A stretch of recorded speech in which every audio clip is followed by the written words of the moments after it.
Hi everyone, this is Joanne from Down Memory Lane, and today I'm going to show you how I achieved this weaved look for my layout. If you're a part of our scrapbook group, you saw where Laura shared a layout about a week ago in that group that she made for her friend, that she used this weaving technique for the pattern paper. We had some requests in that group to share a tutorial video showing how it was made. So I made this layout today, and I will show you how I made it. If you're not in our scrapbook group yet, you can click the link above this video to join. So the first thing that I did was I picked out 10 different pattern papers. And you want a variety of different papers so you can really tell the difference between all the weaved looks. I cut those 10 different pattern papers into strips that measured a 1/2 inch by 10 inches. You can actually cut them in any lengths that you want. I just chose to cut mine in 10-inch lengths because I wanted some of this background to show on the layout. One thing that I wanted to share with you that is really a kind of a neat thing is some of your scrapbook, the cardstock that you buy, has a decorative edge to it. This edge is actually, on the other side, it's actually where the company puts its information on the pattern paper. And on the other side, it has these really cool edges, and they actually measure a 1/2 inch. So if you saved all of those edges, you'd be able to really make a really neat layout with all of them pretty easily. So if you saw Laura's layout in our scrapbook group, you noticed that she inked all the edges of her 1/2 inch pieces, and I left mine uninked. I kind of liked the look of this uninked, but either way works. And the inking kind of makes some of the edges stand out and gives it dimension, so that works too. I'm going to show you how I went about making the weaved look. So the first thing I did was I laid 14 pieces going in this direction, and then I kind of put them where I thought I would want them to be. I left a little bit of a space in between. I wasn't real perfect about the space that I left in between, and you'll see later that it doesn't really matter. Once you have it weaved, it kind of covers up that space.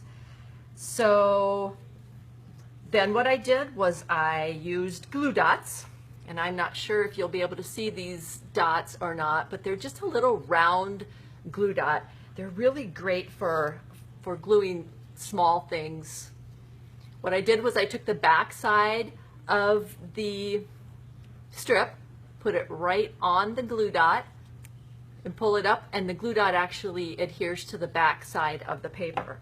At that point, with just one glue dot on the end, I went ahead and placed the strips wherever I wanted to place them. And you can see I placed them at different lengths on the page just to give it a little bit of interest. So I had all of my long strips on the layout, and then I could go ahead and start weaving.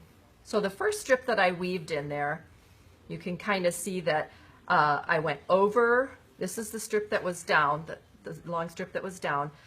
I took this strip and went over, under, over, under, over, under. And then I worked my way down, and I'll show you with this one how I actually did it.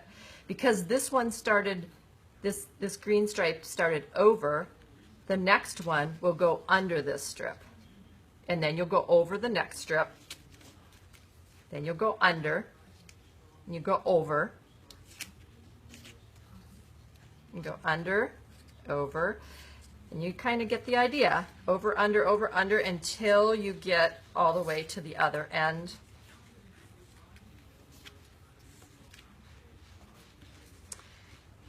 And then once you get the strip all the way through, kind of kind of push it up snug against the other one that's in there. And that kind of gives you that basket weave look. And as you can see, once you do that, then it kind of covers up these spaces that you left. I just think leaving a space kind of gives you a little bit more room to be able to weave your paper through. And so then you can kind of adjust the ends so that they kind of go back and forth, up and down. It doesn't really matter. It just kind of gives it a lot of interest if you don't have them straight in a line. After you have all of your pieces weaved in there, this would be covered with a weave look. Then if you're going to put any kind of embellishments, I'll show you what I did on this one. I don't know if you can see real well, but I put 2 brads there. There's 2 brads. There's another 2, and there's another 2. So this is the time that you would put any embellishments on the edges. And another tip that I wanted to give you is this is a hand punch, and I believe it's a 1/16 inch hand punch. I use this to punch a little hole in the pattern paper before I put the brad in, because the brad has a little pointed pokey part that can go in the hole nice and easily then, and you won't run the risk of tearing your paper when you're putting your brad in. So once you have your brads in, you're ready to glue down the rest of the ends. These ends they already have a glue dot on them, so they're pretty secure. But these ends are kind of floppy, so you want to glue those down. I use tacky glue, and a little bit of this goes a long way. You don't want to put too much on so that it squishes out the side. Even though this says it dries clear, it actually has like a shiny sheen to it that you can see if it kind of squishes out the side. So I would say just use a little bit. If you need more, you can always put more on there. But if you put too much and it squishes out, that's it. You've got kind of that little bit of glue that shows. So I just went through and I put just a little bit of tacky glue under each of these ends that were not glued down yet. And I went ahead and pressed them all down and glued them to the layout so that they weren't flopping up. The next thing that I did was I cut some decorative frames. You can do just about anything on this layout that you choose to do. As you can see, I used frames that are open so that some of the weave showed through. Laura did the same thing, so I kind of took that idea off of Laura's layout. Put a title on it, and this side says Fun Day. I'm going to make a second side so that it'll be a 2-page layout. The second side is going to say To Play, so that the whole layout will say Fun Day to Play. Then you can mat your photos. The matting on this is a 4x4 mat, and then I cut the pictures 3 3/4 by 3 3/4. And as you can see, I just kind of layered them in there. And then, voila, we are done. It's really an easy technique to do. Thanks for joining us. And I just looked at my Facebook page and I realized you can see this, my camera holder. Sorry about that. We'll fix that next time. So thanks for joining us. Be sure to join our scrapbook group by clicking the link above the video. Also, if you're not on our email list, click the sign up button in the banner of our Facebook page. We send exclusive coupons and deals through our emails, and you will only get these deals if you're on our email list, so go ahead and sign up. And just for signing up for our email list, you'll get a free scrapbook kit with your first order.